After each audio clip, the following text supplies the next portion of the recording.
Tere Tiiu, Tarot siinpool, ajatu kollektiivne sõnum kõigile meile, mida sa pead teadma, mis on su ellu tulemas, vaata, mis on sõnumid meile lähitulevikuks. Ja nagu ikka, võta siit videost endaga kaasa see, mis sa tunned, et on sinu jaoks tähtis oluline, mis sa tunned, et ei ole, lase see kohe endast lahti, jäta see kellelegi teisele. Esimene kaart, millega me alustame, sauade 8. Sauade 8, mitu head asja juhtub korraga. Sauade 8 on see, ta tuleb meile välja sellisel perioodil, et meil on selja taha jäämas või jäänud see igavuse periood, kus kõik on üks ja seesama ja ma ei viitsi ja kogu aeg on mingi sama vana jama ja me oleme mingis rutiinis kinni ja tegelikult tahaks midagi lahedamat teha, aga kogu aeg on üks ja seesama teema ja siis järsku tuleb sauade 8 õigetpidi ja kõik muutub. Ja muutub kiiresti ja 100 asja korraga. Ja siis sul tuleb jõuda see kõik ära teha. Et sauade 8 ma ütlen, et sa oled õnnelik hiljem, kui sa ikkagi punnitasid kõik need asjad ära teha, et sa ei lükanud edasi, et sa ei hakanud nagu ma ei jaksa ja ma ei suuda, tee ikkagi ära, eks ole. Ja sauade 8 on nagu laviin.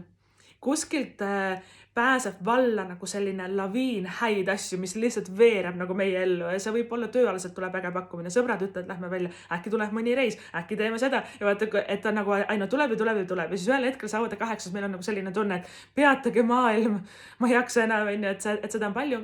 Aga see on kõik väga-väga põnev ja sauade 8 tähendab ka häid pakkumisi, et kui sa oled oodanud millegi järgi, näiteks mingi tagasiside, mingi tööpakkumine ja kuidagi on need vastused on nagu veninud, inimesed ei vasta, meilid, telefonikõned ei jõua nagu sinuni, sul on tunne, et sa oled kuidagi nagu infosulus olnud, siis need pakkumised tulevad. Nüüd sa saad nagu selle jaatava vastuse, asjad hakkavad edasi liikuma päris kiiresti, see tuleb ise ka spontaanselt selle kõigega nagu kaasa liikuda ja teine asi ka.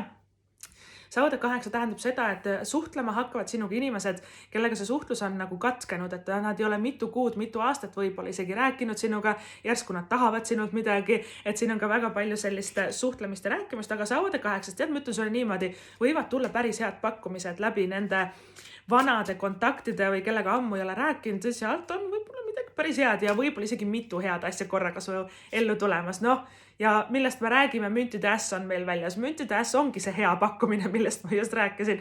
Ja ta võib olla pigem tööalane või rahaline, see on koostööpakkumine, väga hea, uus töökoht, väga hea, boonussumma, parem palk, väga hea, võib-olla lendab ootamatult mingisugune hea rahasumma meile sülle ja sauade 8 võib neid olla ka nagu mitu, et see kaartide kombo on tegelikult suhteliselt nagu selline maagiline või positiivne. Müntide ässas ka uued kontaktid, uued sõbrad, sõber, tuttav, kuskilt töö kaudu või kellegi kaudu me saame nagu uusi inimesi enda ellu ja müntide ässis tähendab seda, et nad annavad meile nagu uue hea pakkumise, mingi võimaluse, nende kaudu tulevad nagu sellised uute uste avanemised, nii-öelda ässad on alati midagi uut, kuna ta on kaart number 1, eks ole, et me alustame nagu kuidagi uuel rajal, et väga-väga põnev, et võta see kõik siis rõõmuga enda ellu vastu.